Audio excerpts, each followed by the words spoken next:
Bonjour à tous et bienvenue. Le Conseil africain et malgache pour l'enseignement supérieur vient d'organiser les 6e journées scientifiques du CAMES et ça fait l'actualité. Alors que faut-il retenir de cette grand-messe de l'enseignement supérieur et scientifique?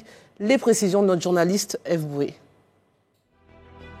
Recherche scientifique et innovation pour un développement durable en Afrique, défis et opportunités pour l'enseignement supérieur.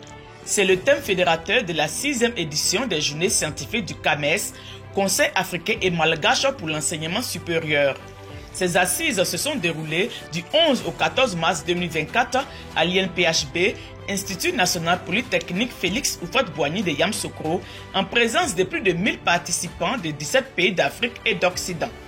Pour le ministre ivoirien de l'enseignement supérieur et de la recherche scientifique, le professeur Adama Diawara, la recherche scientifique en Afrique doit faire sa mue afin de répondre aux défis de développement. Notre espace CAMES doit nous permettre d'harmoniser les pratiques académiques et les normes de qualité pour renforcer l'intégration régionale dans le domaine de l'enseignement supérieur et de la recherche, tout en favorisant le développement socio-économique des pays membres.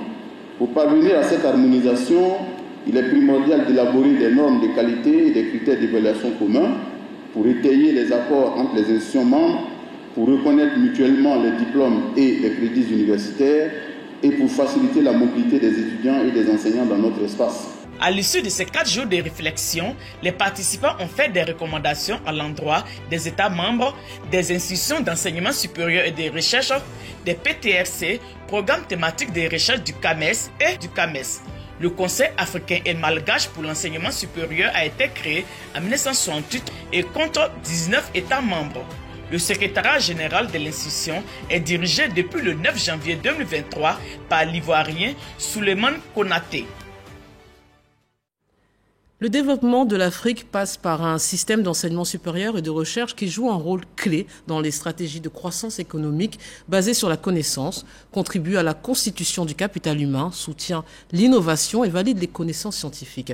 Mais force est de constater que la recherche reste le parent pauvre dans les politiques publiques de nombreux pays africains. Les infrastructures, l'équipement, le personnel et le financement semblent encore insuffisants. Alors comment y remédier? Quel est l'apport du CAMES et quel est le bilan de la 6e édition des Journées scientifiques? Pour en parler, je reçois, comme cité dans le reportage d'F. Boué, le professeur Souleymane Konaté, secrétaire général du CAMES. Bonjour et bienvenue.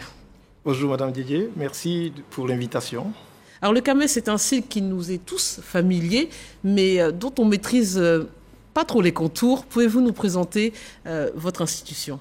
Merci pour cette question. Le Conseil africain et malgache pour l'enseignement supérieur, CAMES, il faut savoir que c'est une institution académique, inter-État, d'intégration régionale.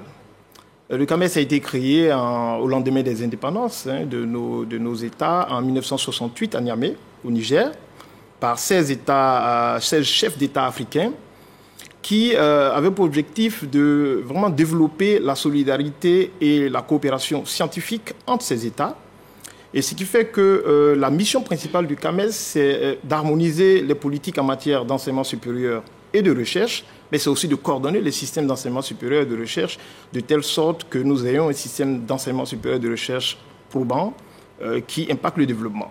Juste pour vous donner quelques chiffres, pour que nous soyons mieux situés sur le CAMES. Le CAMES, c'est 19 États membres appartenant à 4 régions. La région de l'Afrique centrale, la région de l'Afrique de l'Ouest, la région de l'océan Indien et la région des Grands Lacs. Le CAMES, c'est également un réseau de plus de 200 institutions d'enseignement supérieur et de recherche. C'est plus de 15 000 enseignants-chercheurs et chercheurs régulièrement actifs sur la plateforme. Le CAMES, c'est également environ 3 000 évaluations scientifiques par an. Ce qui fait donc de cette institution une institution unique au monde, parce que le CAMES apparaît de ce fait comme une véritable agence régionale d'assurance qualité et d'accréditation. Le CAMES, c'est aussi un cadre d'évaluation des Africains par les Africains, mais surtout selon des critères de qualité et d'éthique au standard international. Et enfin, le CAMES, on peut considérer que c'est l'un des plus grands espaces de mobilité académique au monde. Alors, vous avez pour mission principale de gérer les problématiques d'enseignement supérieur de recherche scientifique des pays membres. Déjà, êtes-vous sous la tutelle des ministères qui portent ce nom, le ministère de l'enseignement supérieur et recherche scientifique? Et comment collaborez-vous? Ah, très bonne question. Cela m'amène à peut-être expliquer un peu le fonctionnement général du CAMES. Il faut savoir que donc, le CAMES a été créé par les chefs d'État des pays africains. Et en créant le CAMES, ils ont voulu par là responsabiliser le CAMES par rapport en lui assignant une petite partie de leur souveraineté pour l'évaluation et la promotion des cadres de l'enseignement supérieur et de la recherche scientifique. Et donc, le CAMES a une gouvernance qui est basée sur des instances. Et il y a une instance politique de gouvernance du CAMES. Et cette instance politique, elle est constituée justement des ministres en charge de l'enseignement supérieur et ou de la recherche scientifique des 19 États membres. Et ces ministres se réunissent annuellement au cours du conseil de ministres du CAMES, qui est un peu le conseil d'administration, qui va permettre de valider les orientations de l'année passée et également d'évaluer les orientations de l'année passée et de valider celles en cours. Et ce conseil-là, des ministres, il est toujours accompagné par ce qu'on appelle le comité des experts. Chaque État membre désigne deux personnalités, un représentant pour l'enseignement supérieur et un représentant pour la recherche, qui prépare le conseil des ministres avec le secrétariat général. Ça, c'est l'instance politique. Mais il faut se rappeler aussi que lors du cinquantenaire du CAMES en 2018, une très grande résolution a été prise de créer le sommet triennal des chefs d'État du CAMES. Malheureusement, nous n'avons pas encore eu de session. Mais après cette instance politique, on a aussi des instances dans la gouvernance consultative qui accompagnent le secrétariat général, qui est l'instance exécutive. Il y a, par exemple, le comité consultatif général qui rassemble les représentants des recteurs, des présidents d'université, des directeurs généraux, qui se réunissent aussi deux fois par an pour évaluer justement le milieu académique et le milieu de la recherche. Mais pour être un peu plus concret, au niveau de la collaboration avec le ministère de l'Enseignement supérieur, vous intervenez en amont, en aval, vous participez quoi à la création des programmes? Qu'est-ce que vous faites concrètement? Oui, concrètement, le CAMES a d'abord un rôle régalien à travers un de ses programmes qui est l'un de ses premiers programmes depuis 1972, qui est le PRED.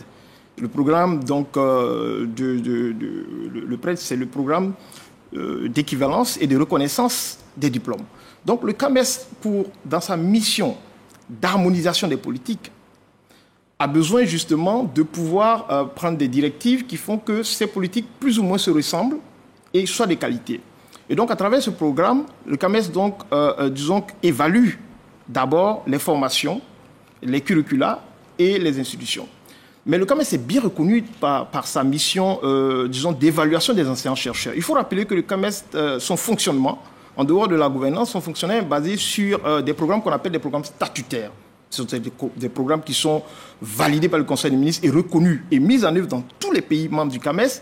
Et dans ces programmes statutaires, nous avons un programme très important qui s'appelle le Comité consultatif général, le CCI. Et là, pour répondre à votre question concrètement, le CCI, chaque année, reçoit des candidatures des pays pour l'inscription sur les listes d'aptitude du CAMES. Et nous avons 8 domaines qui sont les domaines donc, de la science, qui partant de la santé, de l'agriculture, des mathématiques. Donc, on évalue les enseignants-chercheurs pour passer leur grade à l'université, pour passer le grade à l'université et dans les institutions de recherche. Et cela est très important parce que c'est une évaluation par les pairs. Et du coup, lorsque vous avez un grade CAMES en Côte d'Ivoire, il est reconnu dans les 19 pays États membres. Ça, c'est une première chose qui impacte directement la qualité des ressources humaines mises à disposition des États. Et quand vous regardez, nous avons aussi deux évaluations prestigieuses qui sont les concours d'agrégation. On a un concours d'agrégation sur les sciences de la santé. Les grands professeurs que vous voyez et qui font des miracles dans nos hôpitaux, ils sont issus de l'évaluation du CAMES. Tout comme les grands juristes, ceux qui sont à la tête des administrations, sont issus du concours entre autres d'agrégation en sciences sociales et en sciences de gestion. Alors, on va essayer de parler d'une façon un peu plus globale. Quel est finalement l'apport de la recherche scientifique dans nos sociétés, notamment modernes? À quoi ça sert pour l'individu lambda? La recherche scientifique, à quoi ça sert? D'abord, définissons simplement la recherche. La recherche, c'est ce processus-là qui conduit, disons, à la production de connaissances, de manière générale. Et quand on parle de recherche scientifique, c'est ce processus qui obéit à une méthodologie qui respecte les normes scientifiques, c'est-à-dire, entre autres, la problématisation, entre autres, disons, la formulation d'hypothèses et la vérification par l'expérimentation. Donc, la recherche scientifique, c'est le processus qui conduit à la production de connaissances, de manière générale. Mais ces connaissances, elles peuvent servir pour former, justement, aussi bien dans les universités que dans les établissements secondaires primaires. C'est basé sur de la connaissance qui permet de générer donc des savoirs, qui permettent donc la formation. Mais la recherche scientifique aussi contribue à l'innovation pour le développement. Pour parler de l'importance de la recherche scientifique, il suffit de regarder autour de nous. Vous regardez, vous voyez que l'actualité récente de la Covid, lors de la Covid, qu'est-ce qui s'est passé? Ne serait-ce que pour dépister les personnes, on a fait appel à la recherche scientifique. Il fallait faire des tests ADN. C'est le produit de la recherche scientifique. Pour parler des vaccins, les vaccins, notamment les vaccins allemands qui ont été mis sur le marché, c'est le produit d'une recherche fondamentale datant de 2007 et qui, heureusement, existait pour qu'on puisse avoir la résilience et la réactivité nécessaires. Prenez le cas de la Côte d'Ivoire. Voilà, ça c'est le sang sanitaire. Mais je reviens à la Côte d'Ivoire. La Côte d'Ivoire est le premier producteur de cacao au monde. Mais c'est dû à quoi? C'est le produit du fruit de la recherche du CNRA, à travers la mise au point du cacao Mercedes, qui a multiplié complètement la productivité. Dans tous les domaines, les instruments que nous utilisons ici, c'est le produit de la recherche scientifique. Donc je dirais que la recherche même contribue même à la formation de l'homme, de l'humain dans la société, et aussi des produits que nous utilisons. Et aussi, ça nous permet d'être résilients par rapport à un certain nombre de choses. Donc la recherche scientifique, la recherche, elle est importante. Et cette importance, madame, elle a été reconnue au niveau international. Et l'Union africaine n'est pas en reste. Parce que quand on regarde, il y a eu, depuis 1979 déjà, avec le plan stratégique de Monrovia, qui attirait l'attention sur la nécessité de mener de la recherche, de l'innovation et de la technologie pour impulser l'industrialisation. Justement, la recherche scientifique était un enjeu visiblement stratégique, pour ne pas dire géostratégique, pour les États. Mais ce sont finalement les pays occidentaux ou asiatiques qui dominent ou impactent en profondeur nos modes de vie. Nous sommes souvent que de simples consommateurs. Pourquoi l'Afrique accuse un tel retard sur ces questions? Oui, vous avez parfaitement raison. Et c'est un constat qui est assez triste. Il suffit de regarder les chiffres. Parce que quand on veut mesurer l'impact de la recherche scientifique, c'est non seulement à travers les productions scientifiques, mais c'est à travers aussi les produits issus de la recherche. Mais quand on regarde les productions scientifiques, l'Afrique, c'est à peu près 17% de la population mondiale. Mais nous contribuons qu'à 3% de la production scientifique au niveau global, au niveau mondial. Et dans ces 3%, l'Afrique francophone ne représente que 0,1%. Et donc vous voyez que nous n'impactons pas. Mais ce n'est pas une fatalité, c'est lié aussi à un certain nombre de causes. Alors, justement, quelles sont ces causes? C'est un problème de financement, parce qu'on nous dit souvent que, voilà, l'argent est le nerf de la guerre.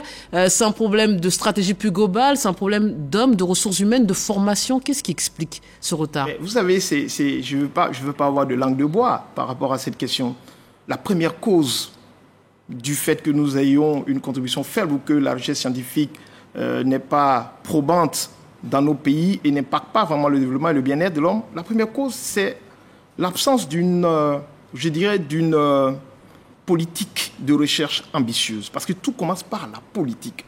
Il faut avoir une politique de recherche ambitieuse à l'image des pays qui sont les plus avancés et dont l'économie est basée sur la connaissance.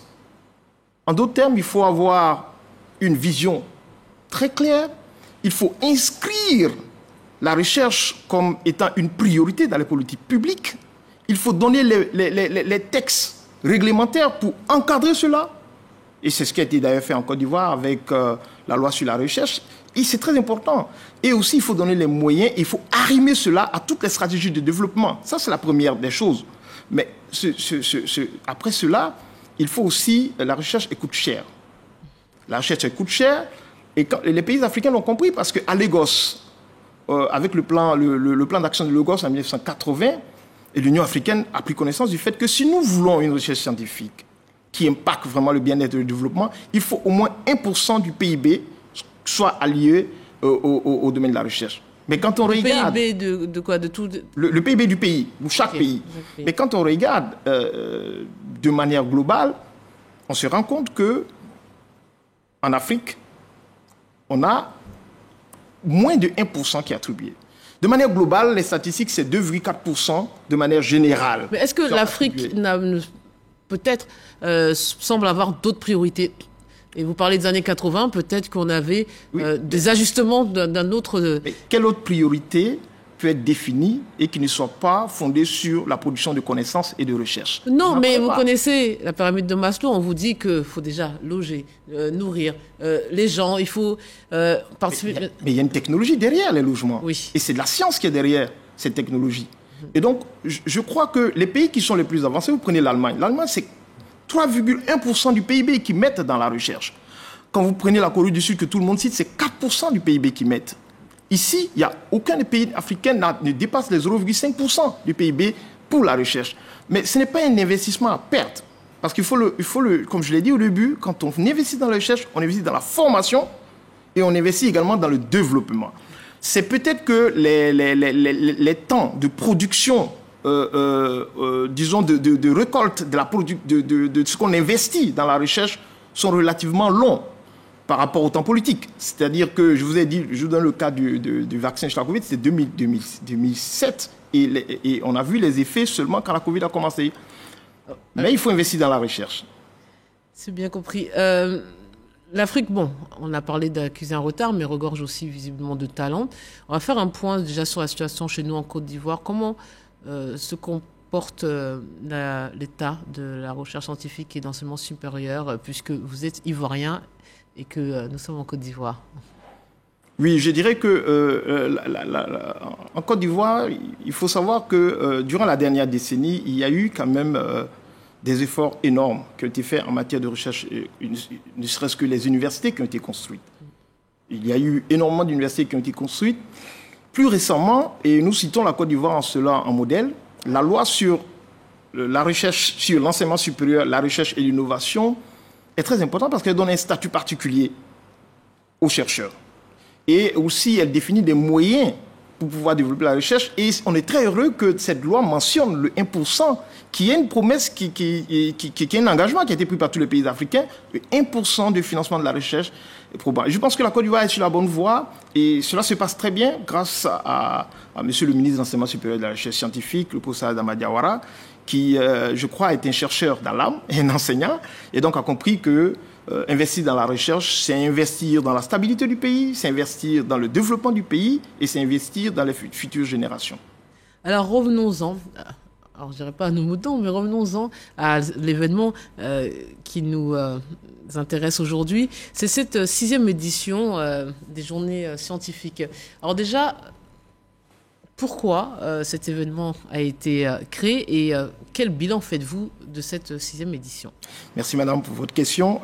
Avant de répondre à votre question, permettez-moi de remercier les autorités ivoiriennes et avec à leur tête son Excellence M. Alassane Ouattara, le président de la République, qui est chef de l'État et qui est également Grand Croix de l'Ordre international des Palmes académiques du CAMES, parce qu'il faut noter que le CAMES organise un programme statutaire. Et pendant les 3 dernières années, de 2021 jusqu'à maintenant, la Côte d'Ivoire a accueilli 3 activités, 3 programmes statutaires importants du CAMES, c'est-à-dire le Conseil des ministres du CAMES en 2021, avec plus de 14 ministres représentés.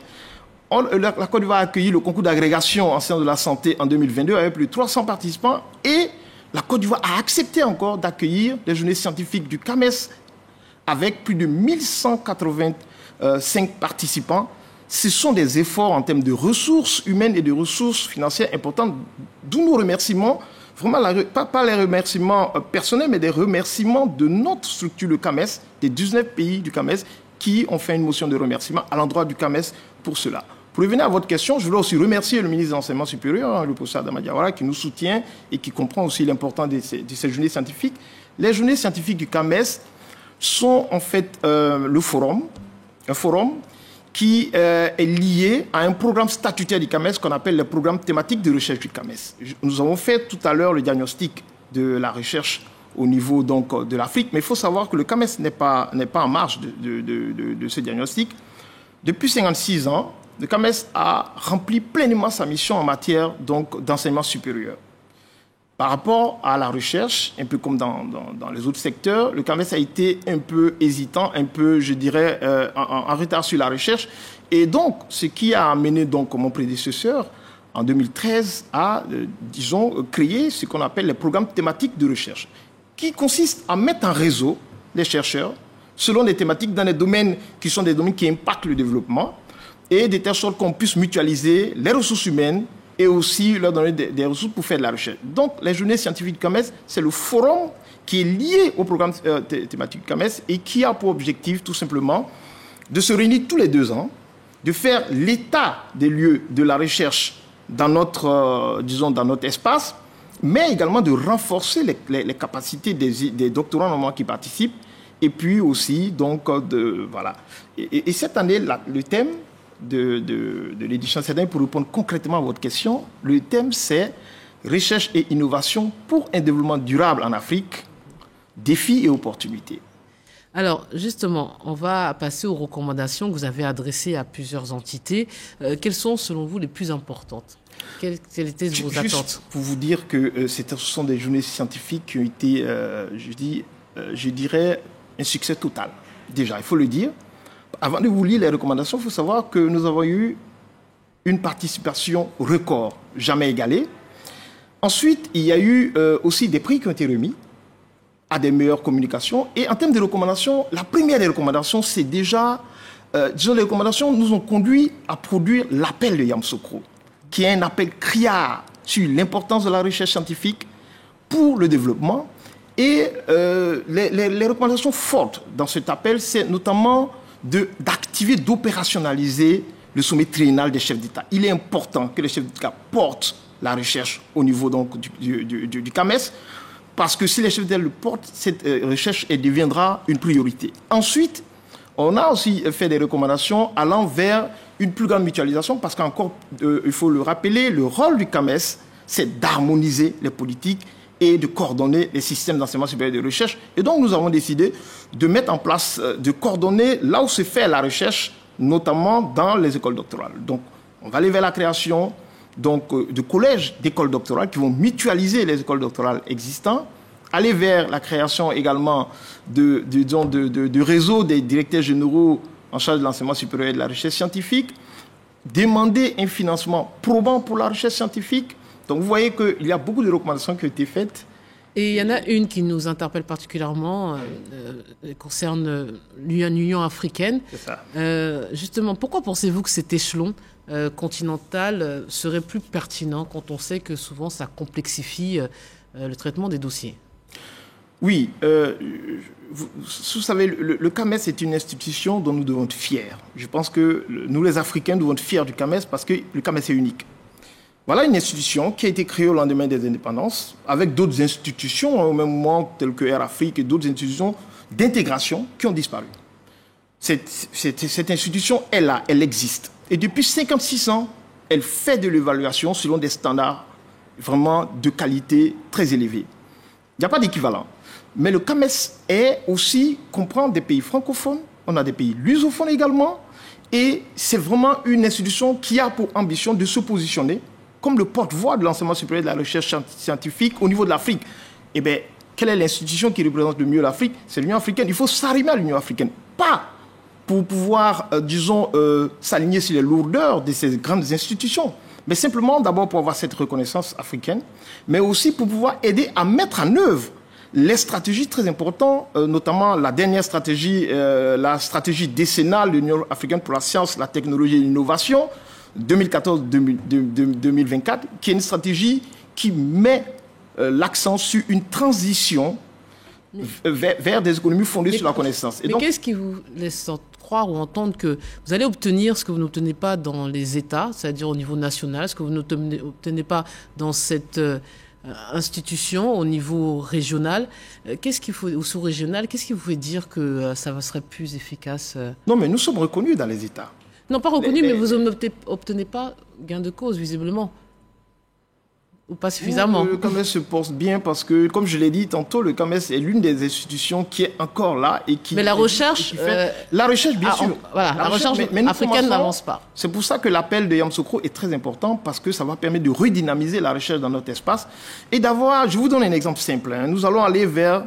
au niveau donc de ces collèges d'école de droit, nous allons aller vers des laboratoires de référence pour la région qui vont permettre de sortir des produits africains et de contribuer en termes de connaissances scientifiques.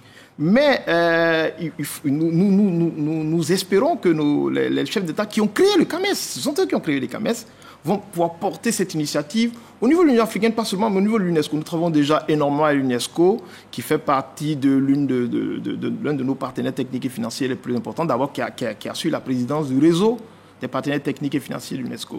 Donc c'est une ambition méritée au vu de l'histoire, de l'expérience et des compétences du CAMES.